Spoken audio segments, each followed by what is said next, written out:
हर हर महादेव। जय माँ काली। उम्मीद करती हूँ कि माँ काली की कृपा से और भोलेनाथ की कृपा से सब कुशल मंगल से होंगे। आज मैं बात कर रही हूँ हमारे समाज के ऊपर। हमारा समाज बहुत तरह का है। इसमें कुछ भक्त भी हैं और कुछ ऐसे हैं जो नाम मात्र की भक्ति करते हैं। सबकी सोच अपनी अपनी है, अपने अपने तरीके से प्रभु को मनाते हैं। आज मैं उन लोगों से एक प्रश्न पूछना चाहती हूँ।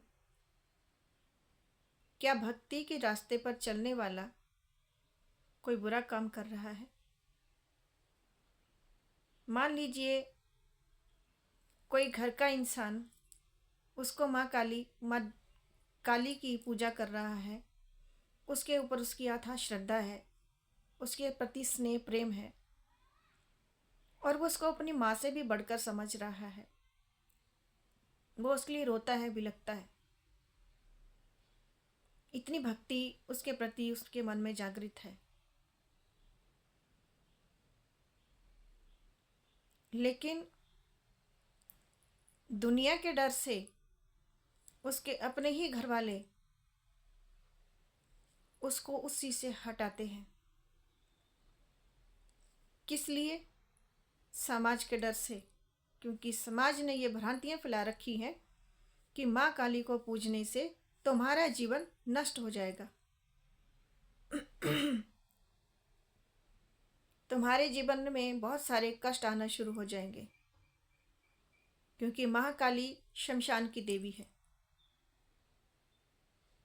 मुंडमाला धारण करती है, रक्त का पान करती है। तांत्रिक लोग शमशानों में इनकी पूजन करते हैं। इसलिए आप इस चीज को ना माने तो अच्छा है।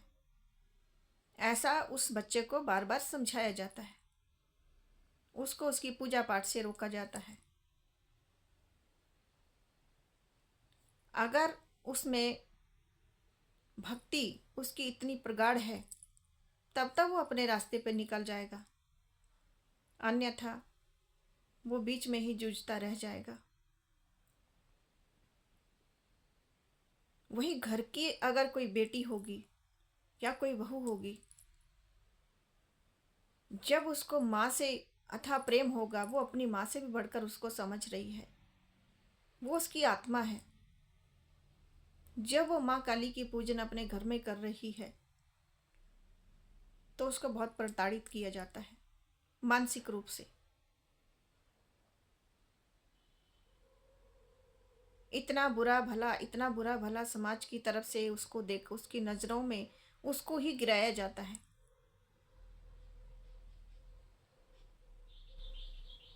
क्या भक्ति करना कोई पाप है? क्या भक्त बनना कोई गुनाह है?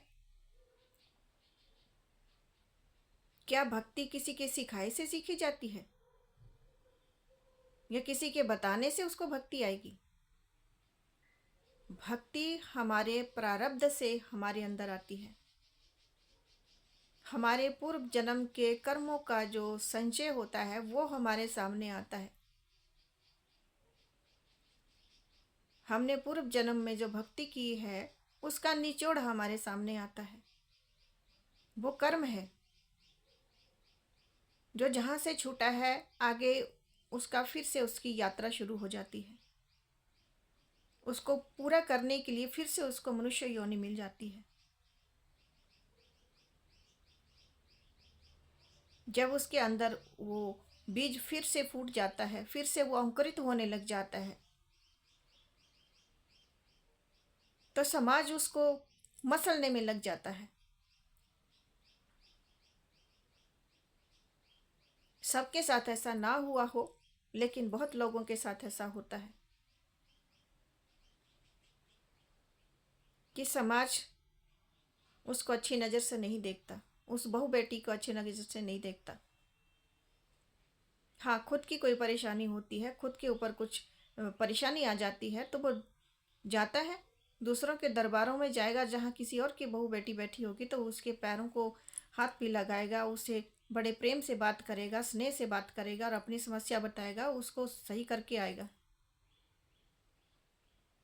लेकिन अपने घर की बेटी, अपने घर की बहू जब इस नक्शे कदम पर चल जाए तो उसको जीने नहीं दिया जाएगा, उसको भक्ति नहीं करने दी जाएगी। उसको ये समझाया जाएगा कि माँ काली की पूजा घर में करने से घर में कलह क्लेश हो जाएगा, क्योंकि वो शमशान की देवी है तो घर को भी शमशान बना देगी। और तुम अगर उसकी पूजा करती हो तो तुम भी उसकी तरह बन जाओगी और तुम्हें लोग तांत्रिक कहेंगे। तांत्रिक कहेंगे क्या? तांत्रिक उसको बना देता है समाज। लोग उससे कटे कटे रहते हैं। क्यों? घर में छोटी सी बात का कोई विवाद कोई और ही छेड़ देगा, लेकिन सारी सारी की सारी बात उसके सिर पे उड़ेल दी जाएगी कि इसने कुछ कर दिया घर पे, इसने कोई तंत्र मंत्र कर दिया।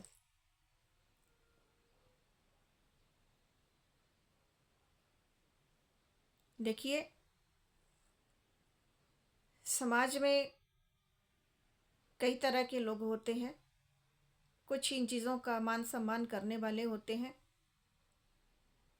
और कुछ लोग दूसरों का घर उजाड़ने में लगे होते हैं। किसी की बातों में ना आए। अगर आपके घर में कोई भक्त है तो उसका मान सम्मान करें, उसकी भक्ति का मान सम्मान करें। उसको उसकी भक्ति के रास्ते में आप रोड़ा न बने। वो तो अपना कर्म कर रहा है, जो प्रारब्ध से उसने जो छोड़ा उसको आगे वो शुरू कर रहा है, अपनी यात्रा उसकी शुरू हो रही है। आप उसकी यात्रा में उसको परेशानी ना दें, बल्कि और सुलभ बना दें उसकी यात्रा, उसकी सहायता करें। देखिए वो क्या कर रहा है, वो भक्ति ही तो कर रहा है, वो अपना भजन ही तो करेगा। उसके पास कितना क्या समय होगा, वो किसी को क्या बुरा करेगा। जिसमें भक्ति का सागर उमड़ पड़ा वो किसी और को क्या दुख देगा। वो तो खुद उस सागर में गोता खा रहा है, वो तो खुद अपनी नैया पार लगाने में लगा है। वो क्या दूसरे की नैया को डुबोएगा। वो तो सबको प्रेरणा देगा कि भक्ति के रास्ते पे चलें, प्रभु की शरण में रहें। इसमें कितना आनंद है, कितना प्रेम है।